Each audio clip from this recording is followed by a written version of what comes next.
How you doing, everybody?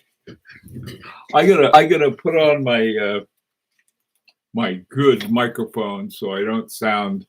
That helps the sound a little. Also, I think it helps keep out the racket that goes around here. Doggone it!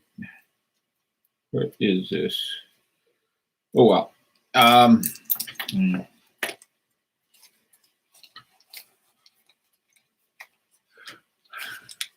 Here I am. I was looking for my little muffler for that. Good grief. As they say, what? A nickel short and an hour late. Oh, what a day.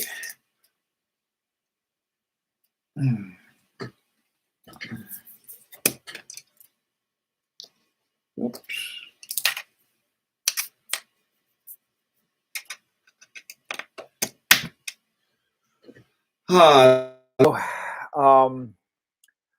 Okay, let me see. 1, 2, 3, 4, 5, 6, 7, 8, 9, 10. How's the sound now? Is the sound okay? Hi, Bruce. Hey, John and Nephron, Andrew, Rick on watches. Dominic. Hi, Dominic. How you doing? Bruce, Mr. Valju. Stephen. Hi, Stephen. Okay. All right. Sound is okay. Finally getting my act together. Oh boy. Today actually feels a bit like the best parts of summer here in New England. It's sort of it'll be, I think it'll go up to 70 something today, and that's just right for me. And so we've been sort of running around doing stuff. But today, what I'd like to talk about, hey, how you doing, Clyde and Tim, and hey, Abe, not Abe, Arabia Felix, Al, how you doing, man?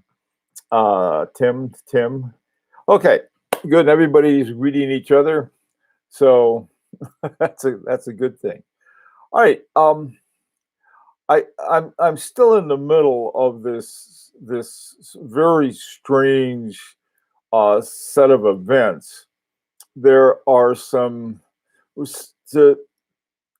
I guess sort of I'm always looking for watches. I mean, it's sort of like a shark that can't stop swimming. So I'm always sort of poking around looking for watches. And one thing that's been very clear is that the prices have been going up and up and up and up.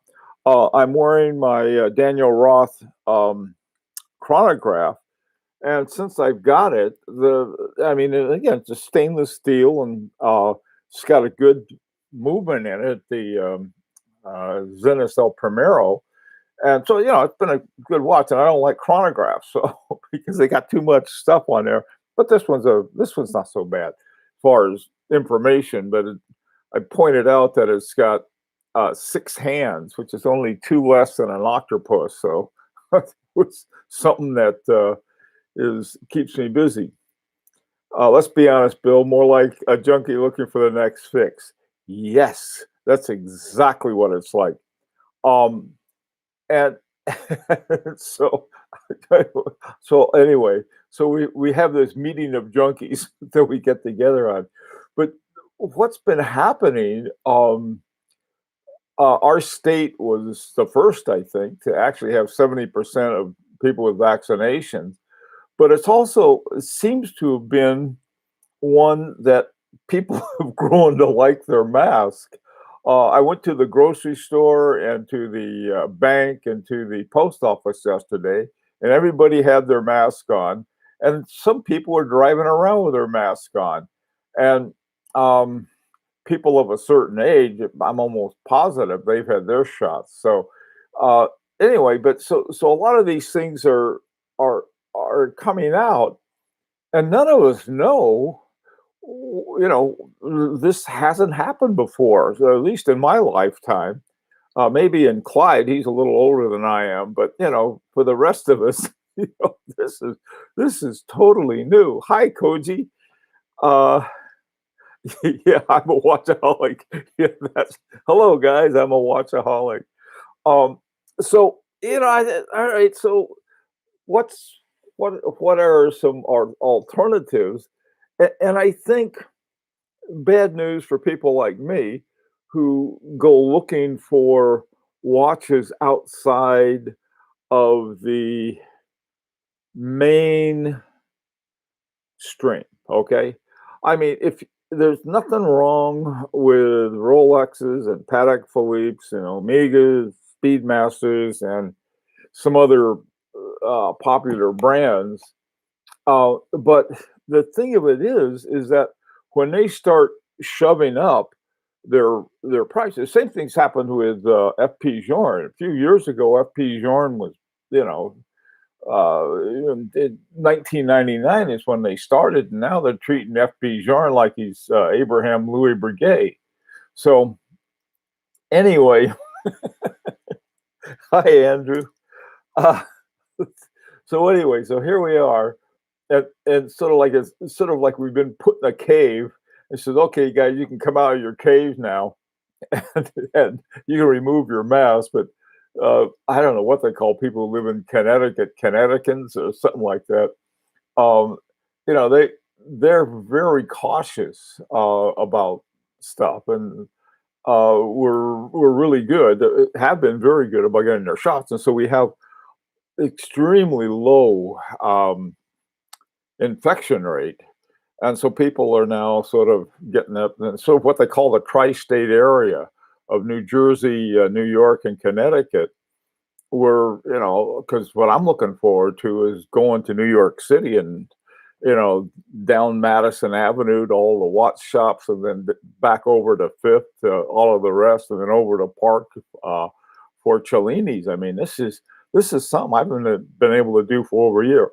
Last time I was in New York was was more than a year ago, and I interviewed Edward Milan from H. Moser at Cellini's, and it was almost like the next day everything shut down, and it was it. So and of course online, become very familiar with that.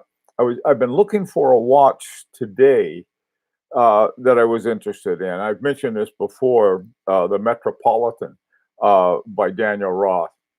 And I found out there's almost no information about it. There's some, but it turns out that there are all of these different models, and each model is slightly different. And there was this really very good article on Metropolitan, but it was one they were showing the watch. It says, here it is. And then it had one of the extra hands on it for a GMT hand. I don't know, you want to find out about something, but nobody's writing about it. And so, and then when, and again, like I said, you're looking at the prices, and this thing, like I said, this thing almost doubled in terms of what I paid for it in just a month or so, a few months. And that's crazy. And so here are some alternatives. Now, one I had in the video yesterday, which was looking for alternative watches rather than the usual suspects. The other thing is that I have been screwing around with a really nice Soprod movement, and I haven't done anything to it because it's different than the watch case I got was just a little different. And so I've been giving myself all these excuses not to sit down and really work on it. But that's another thing that I think, say, well, maybe rather than trying to go out and get the very last affordable watch, we might sort of revisit making our own. Hi, Brent. What's up? Hi, James Conn. Can't figure out how the Metropolitan worked. Neither can I. Here's this watch that I don't know who reviews the thing. The guy says, hey, set them up. I'm gonna guy was in a drinking contest, and the loser has to give a review of the Metropolitan. I mean, they have, and then they have all of these different things. There's one that has a little pusher inside of the crown. Then there's one that has the wind up, the crown, and then at 4 o'clock it has the pusher. And then at over on the other side by 8 and 10, it's got these little pokers. And then they were going on about, well, wow, this thing, this was the first watch that was around, the hand wound. No, it's automatic, but hand windish, I guess, that handled daylight savings time. And I thought, that's sort of a cool thing. And they're going on and on about what a genius Daniel Roth is. Yeah, that I know, but it's just sort of a crazy time. So, if you're looking at a crazy watch rather than something that is pretty standard, you end up with all kinds of weird stuff going on. Now, weird stuff in and of itself is not a bad thing, because it's only weird. I mean, if I'm looking at Rolexes and crying in my beer about how much Rolexes are and that they aren't available, I'll get a lot of sympathy from other people who would join me crying in their beer about the price and accessibility of Rolexes. But that's not what I'm interested in. I'm interested in these other kinds of watches.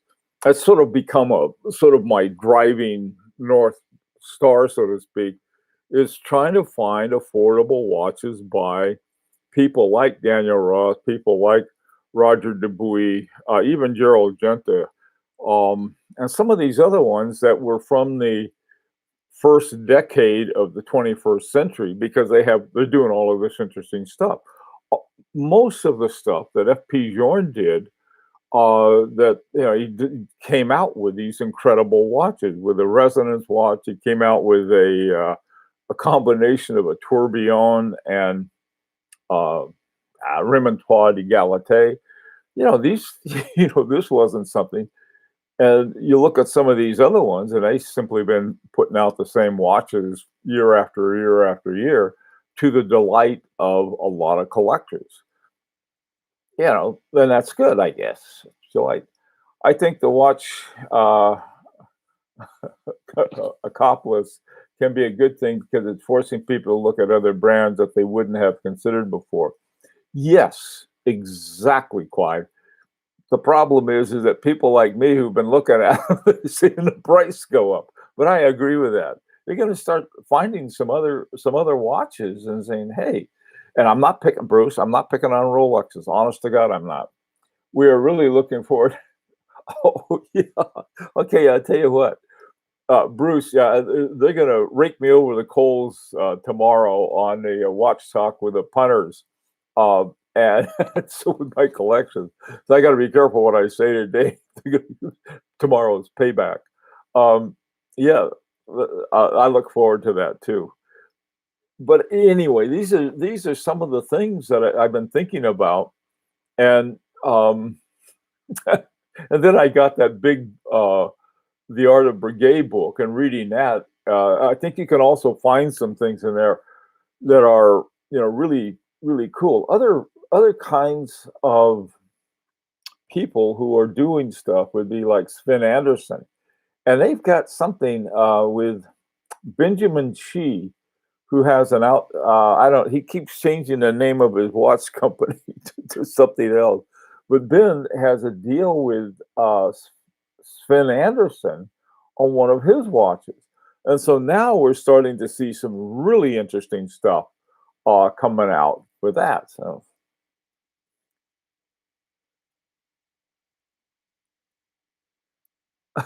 yeah, um, perhaps we could use another term, stinkers, maybe, Clyde. Yeah, this is the thing: is that the good thing about people who sort of debase these other watches that are not part of what the great herd following is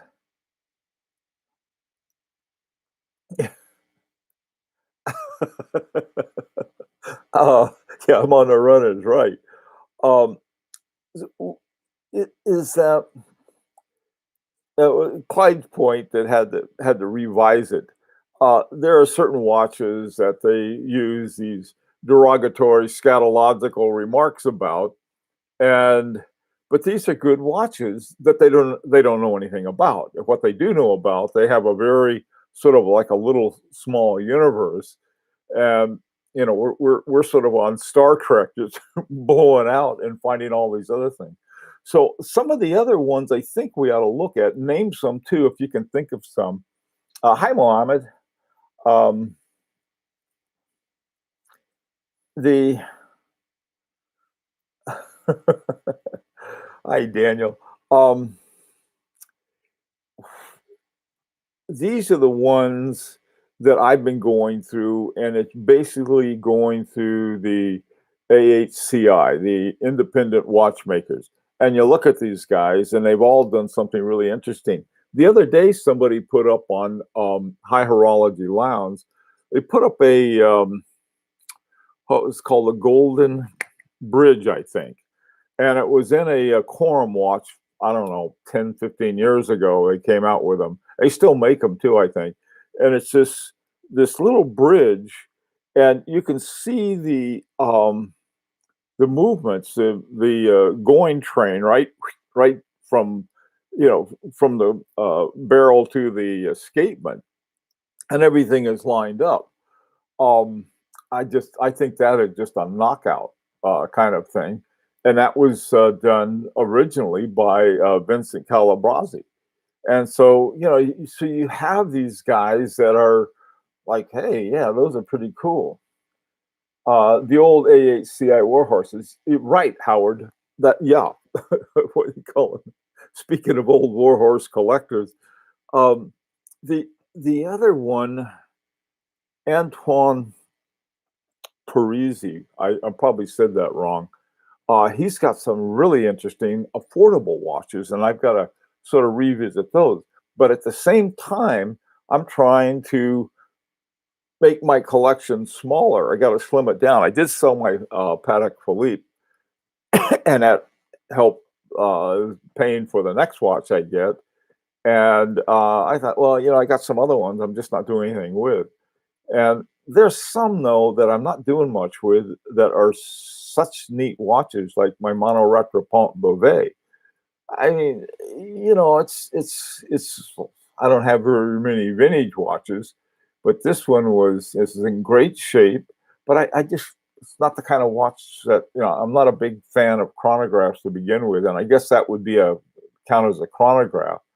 And I'm thinking, well, I'm gonna sell that. Nah, to me, that's a watch that I'll sell when I, I get rid of my collection, except for one or two. Um, I wish the older design RD got attention. Daniel, that is getting attention. It certainly got my attention. I agree with you. I just don't like. I don't know why they messed up the newer Roger Dubuis. I mean, one of my favorite Roger Dubuis watches is a Sympathy. Love that watch. It's just a beautiful watch. But man, I tell you, trying to find them or afford them now is just sort of. Whoop. The Golden Bridge was first launched in 1980. Yeah, that was really something. Now, as a watch, I don't know if that I don't know how popular it is because you got this little skinny bridge. Like, I just got a watch to tell time. Okay, let's see. What else we got here? Don't sell a Beauvais. Yeah, I know. It's funny because I love that little watch, and every now and then I'll have it do the Mono Retropont. It's sort of the zen of, how do you have a one-handed Retropont? Well, they did it, and I even have some stuff on the patent that Beauvais got on, and this was one of the original from the original Beauvais families, and then it sort of like disappeared for God, I don't know, 40, 50 something years, and then Raphael Pascal Raffi comes along and just turns it into like what I think Beauvais would really like to see his had there been a sort of a constant development. Like, hi, Hot Talk or Hot Talk, how you doing, guys? There's a Roger Dubois and Roger Post Roger. There is a Gerald Genter and a Post Genter. Would indies have longer longevity if they branded themselves as a company versus themselves? Look at Rolex Omega. I don't want to look at Rolex and Omega. They jacked up the prices. Digging in old watchmakers like Charles Uden. I don't know him, Mohammed. That's a guy to find out about, though. These are the people, it's not just that they're old, but they've done something really interesting. And you've got some young guys, some great young guys. This French guy named Cyril, something or other. His stuff is beautiful, but it can't afford him. You know, he makes one a year and charges $150,000 or something like that. I think what Clyde had said. It forces us to really look into some far more interesting watches. At least that's what I see. Okay, what's Rachel say now? Right now, BSB's channel is the best secret on TV. Okay, I'll have to watch that. Nobody can get any sympathy. God. All right, let's see. Brent Blueshirt. Brent Blueshirt.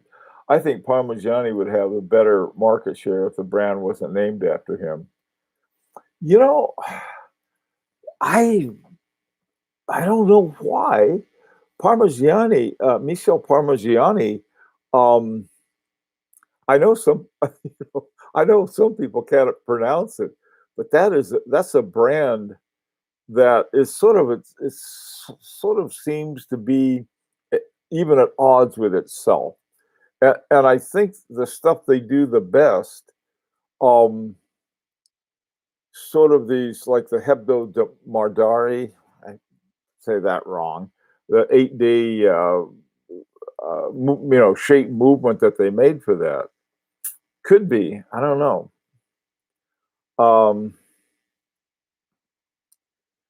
Okay, hey James Conner. I see Blanc Pon saw a really nice Villeray inverse on Purist Pro, a little out of the ordinary. Yeah, you know, Blanc Pon though is I don't know. He was Blanc Pon and Breguet both are part of the Swatch group now, and I think that they're sticking silicon in there. To me, I just don't like it in watches, and I like what. Let me read the quote again from just to remind everybody. This is from Roger Smith. He says, talking about, he says, Smith isn't convinced about the use of silicon in escapement at all. You can buy a mechanical watch that is 300 to 400 years old and it'll still keep time very well with a little service. What's wrong with continuing to use these materials?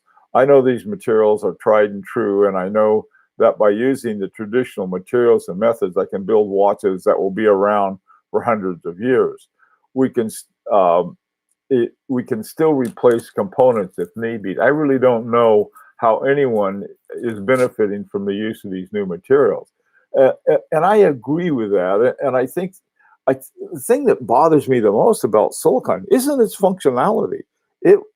Functionality is great, okay?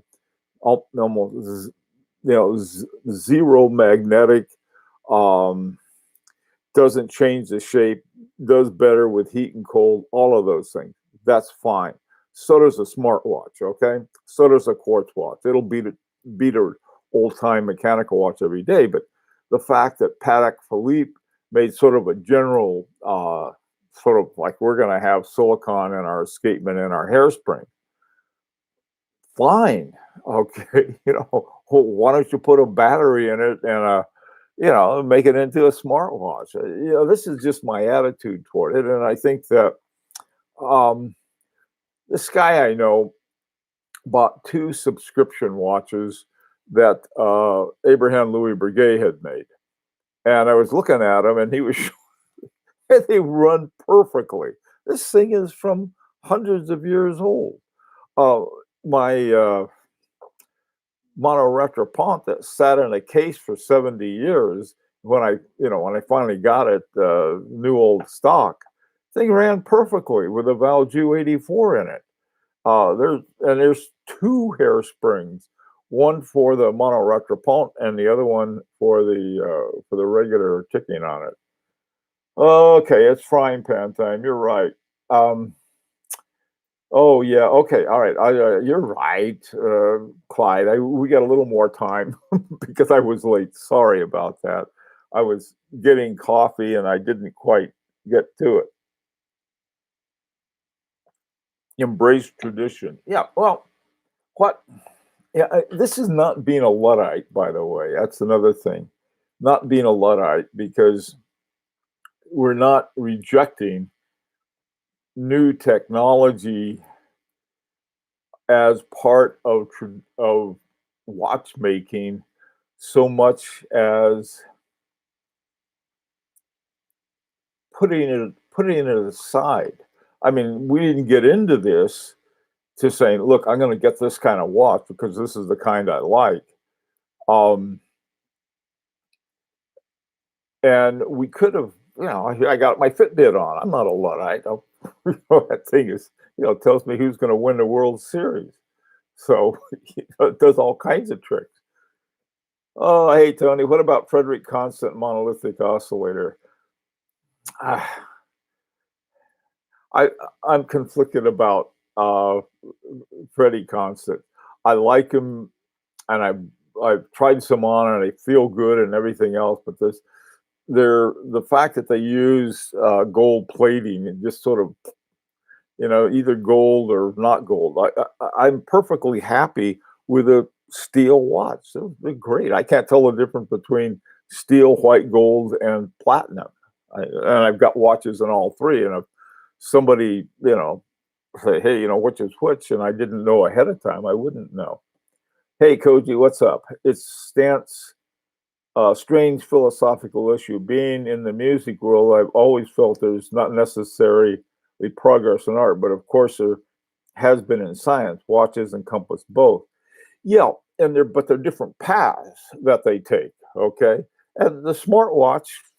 Listen. Before I retired, I used to write programs for those stupid things, and there's nothing wrong with that. Okay, and they will do more tricks than a dog and pony show. But okay, all right, Bruce. Okay, good. All right, you want a goat update? Oh, I got a goat, and I do have a goat update. This is true. My wife and I were on a walk, and this woman comes by in a car and says, "Have you seen any goats?" We said, these are little baby lambs, lamb goats, I guess. And we said, no. I said, are you from our neighbor? And the neighbor's got like 13 acres. So and it's sort of a long place that they have. And so, walking down the street, it could be, behind the houses, there's this meadow that stretches 13 acres worth. And so I thought they were talking about, well, maybe one first. So I told her, I said, why don't you just stop by and ask Jenny and see if her goats, or one of her goats, or something like that. And so the woman takes off. Then some guy comes out of the blue, walks up behind us, says, are you guys missing some goats? And we said, no, but we know somebody who is. And he said, well, I got him in my barn. So if you see him again, tell him I got him. So we're walking home, and this woman comes driving back up the street, and we say, we found your goats. This guy there. So we solved the goat problem. That's the update on it. but there's more. Uh, the person who owns the goat behind our house, a couple days later, we're out walking. She comes by and we were talking about the goat story. They weren't her goat, but she said, I got two more. So now we're going to have more goats out there. And so, anyway, so that's the update on the goats, my neighbors. Okay, now I'm sort of caught up time wise. So take care. See you this afternoon. And tomorrow at 2 o'clock New York time, with the punters are going to rake me over the coals. That'll be fun. Take care. Yeah, Clyde, no free goats.